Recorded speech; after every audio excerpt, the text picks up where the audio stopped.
¿Qué tal? Muy buenas noches. Bienvenidos a Personajes Geniales, un programa que por iniciativa del Centro Ricardo Benjamín Salinas Pliego y ADN 40, pues nos invita a descubrir esos personajes, esas biografías que dan forma a nuestra historia. Y como siempre me acompaña mi querido Gerardo Laveaga y en esta ocasión alguien que es absolutamente conocido, cada año escuchamos su nombre, su apellido, es algo tan coloquial como el premio Nobel. Queremos hablar de Alfredo Nobel. Su vida es verdaderamente maravillosa. ¿Por qué? Porque es un personaje genial, Gerardo. Es un personaje genial, Isabel, porque fue un gran químico y porque fue un gran empresario. Tú lo dijiste muy bien. La gente no lo conoce ni por gran químico ni por gran empresario. Se conoce por los premios que se dan, que en sueco incluso se dice Nobel. Pero para distinguirlo del adjetivo en español ya hemos dicho, y lo dice la Academia Española, que se diga Nobel. Pero en sueco dice Nobel. Alfredo Nobel, vamos a usar lo que dice la Academia Española, registró 355 patentes. No más. Él inventa, el más famoso de sus inventos es la dinamita. La gente dice, qué horror, es un instrumento para matar gente. Pero gracias a la dinamita se construyó el Canal de Panamá. Gracias a la dinamita se construyó el túnel de San Gotardo. Gracias a la dinamita se construyeron muchísimas de las grandes obras que hoy conocemos. Y eso fue gracias a Nobel. Pero además patentaba, ponía fábricas, abría aquí, abría allá. Fue un hombre exitosísimo, uno de los hombres más ricos del mundo en su tiempo. Es un personaje fantástico y sí maravilloso, porque la verdad es que uno escucha cada año, son 5 premios, después a partir del 69 se cree que el de economía también es Nobel, pero no, ese no es propiamente un premio Nobel, pero bueno. Bueno, ya es. Sí, en realidad, el origen no, pero bueno, él es un niño, nacerá en el siglo XIX, nace en 1833 en Estocolmo, en Suecia. Es un niño que sufre, imagínate, de 8 que nacen, 8 hermanos, mueren 5 y solamente sobreviven 3. Pero bueno, su padre también había sido inventor, Immanuel, y habían trabajado con algo que no descubren, porque lo descubre un italiano de apellido Sobrero, que es la nitroglicerina.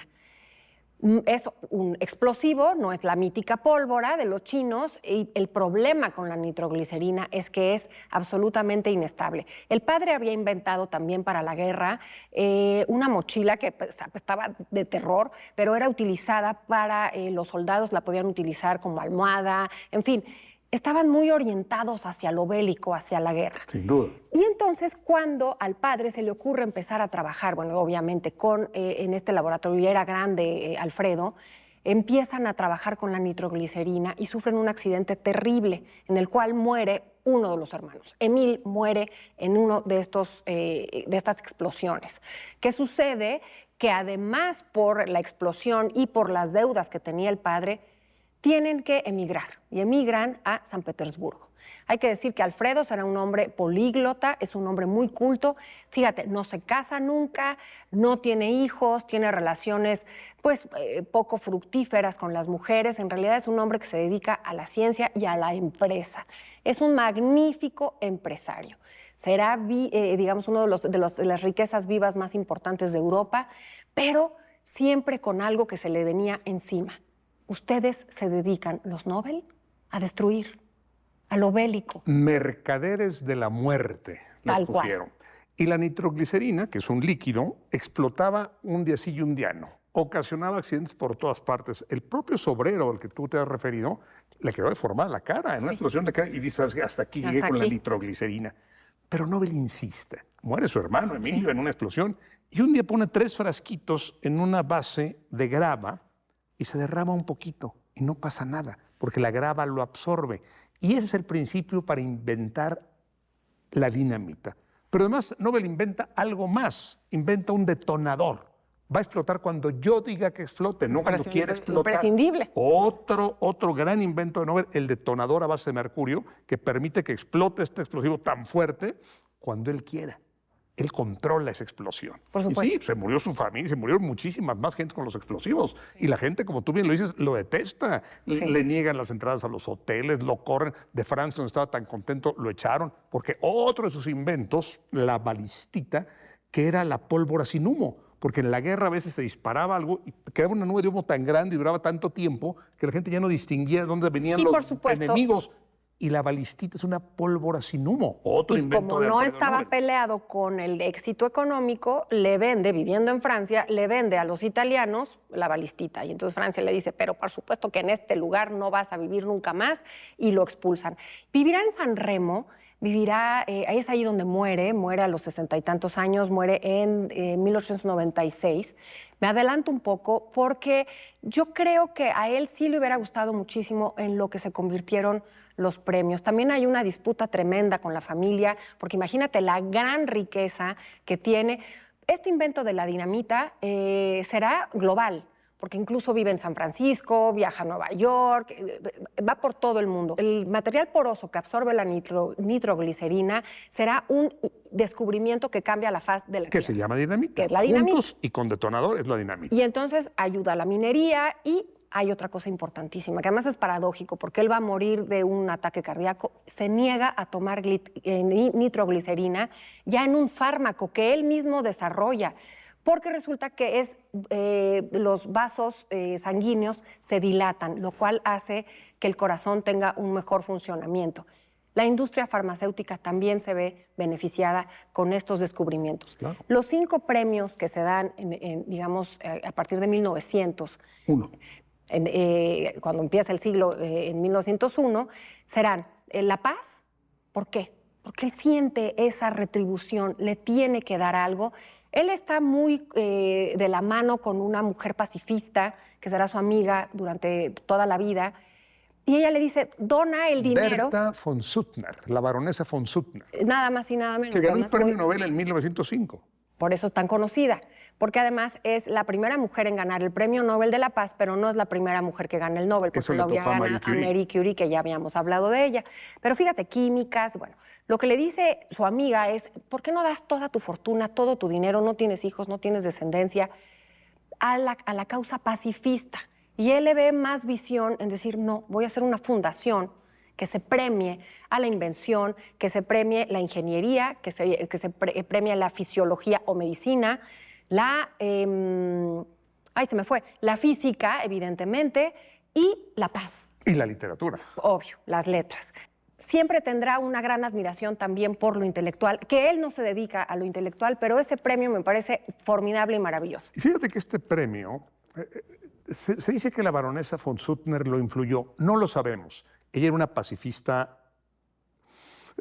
entusiasta. Sí, consumada. Y bueno, y a lo mejor Nobel se da cuenta que lo que está haciendo, sí, ayuda a la construcción, pero también destruye mucha gente. De hecho, en la guerra de Crimea, si no pudo entrar Francia e Inglaterra a San Petersburgo, fue porque tenían el Báltico lleno de minas hechas por la familia Nobel. Entonces sí son mercaderes de la muerte. Pero finalmente el premio lo salva casi de todo. Lo salva casi de todo. Se han dado en la historia 1.004 premios, 1.004 personas lo han recibido. ¿Y sabes cuántas mujeres de estas 1.004 personas? 60 nada más. 60 mujeres lo han recibido. Bueno, pero esto es por razones muy entendibles y muy explicables. El premio consiste en $1 millón, más o menos 21 millones, un poco más, en 21 millones de pesos. La gente dice, es un premio, ya quisiéramos tú y yo tener esa cantidad, 21 millones de pesos es muchísimo.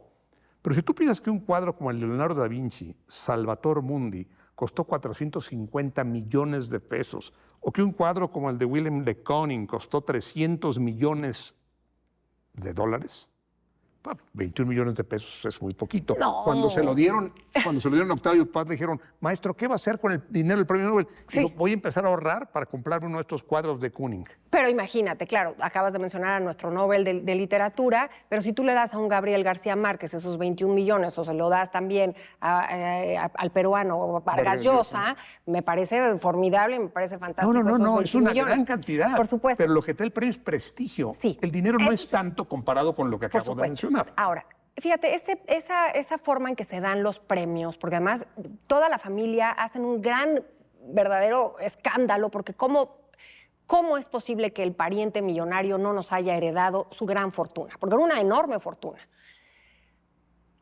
Y muy bien el mundo logra, y sobre todo los suecos logran entender y decir, a ver, de verdad, sí la dinamita fue la gran promotora incluso de la economía, de las economías de guerra, porque era lo máximo. La primera guerra estaban hasta emocionados por entrar porque se iba a reactivar nuevamente.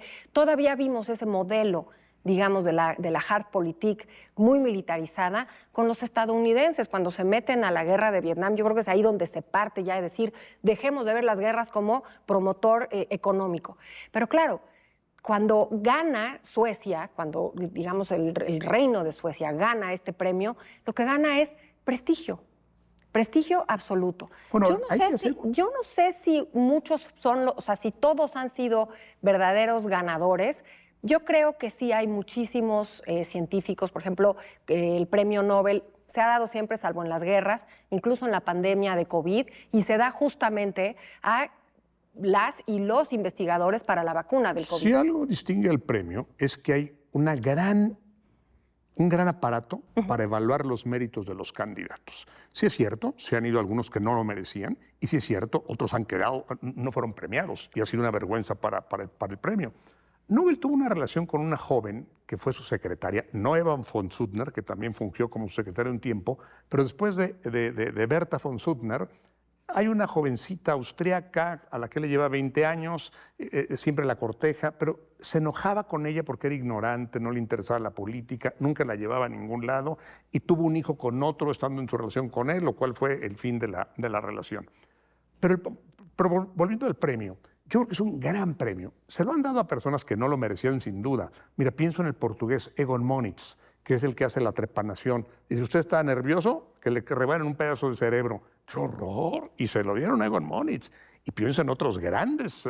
Por ejemplo, no se lo dieron al gran químico Mendeleev. En todos los salones de clase está la tabla de los elementos. Esa tabla bastaba por sí misma para dar el premio. Por supuesto. Se lo dieron. Por supuesto. No se lo dieron a Gandhi. Pero quiero hacer una precisión. El premio Nobel de la Paz no se da en Suecia, se da en Oslo, en Noruega. Porque tenían negocios aquí y allá. Claro. Todos los demás premios, en efecto, están en Suecia, salvo el premio Nobel de la Paz que se da en Oslo. Y esa es otra cosa que causa resquemor a los suecos. Les daba prestigio, pero ¿por qué se le tiene que dar a todos los ciudadanos del mundo? Debería de ser solamente para los suecos. Eso fue muy al principio. Bueno. Obviamente, el carácter de vida que tuvo Alfredo, era un hombre de mundo, era un hombre políglota que viajaba por todo el mundo y me parece que hizo muy bien en dejarlo así. Ahora, las nominaciones también son algo verdaderamente escandaloso, porque ya con decir, es que yo estuve nominado, hoy está manejándose, imagínate, darle el premio Nobel a Donald Trump. O a Elon Musk. A Elon Musk. Exacto. Elon Musk también está nominado. Por eso sí vamos avanzando en el mundo y bueno... El más controvertido de todos los premios, sin duda, es el de la paz. Porque hoy haces la paz y mañana se te rompe el conflicto y ya no te... Lo recibió Henry Kissinger, imagínate. Sí, bueno, a mí me gusta mucho la vida de Henry Kissinger. Los bombardeos terribles en muchos lugares. Sí. Mucha gente lo... Ahora, hay gente que ha rechazado el premio Nobel. Sí. Ahora. En 1964, por ejemplo, lo rechazó Jean-Paul Sartre. Dijo, el premio me quitaría libertad para escribir, coartaría mi libertad. Por supuesto. Y rechazó el premio. Por supuesto. Otros han sido obligados a rechazarlo, como Boris Pasternak, el ruso. No le permitimos salir de la Unión Soviética, no tengo que rechazarlo, tengo que declinarlo. Pero generalmente la gente que lo ha ganado ha sido absolutamente Pero es que justicia. además, con justicia, pero además esto tiene una cosa fantástica, que es que te premian en vida, no son reconocimientos a posteriori. Entonces, bueno, también siguen haciendo cosas que quizá no son tan maravillosas, pero en ese momento lo fue. Gerardo, se nos acabó el tiempo. Es una Como tristeza siempre, porque hablar de Nobel y del premio es un tema que nos puede llevar horas. Y de todos los que lo han ganado. Pero bueno, muchísimas gracias, Gerardo. Gracias por habernos acompañado una vez más aquí en Personajes Geniales. Nos vemos la próxima ocasión.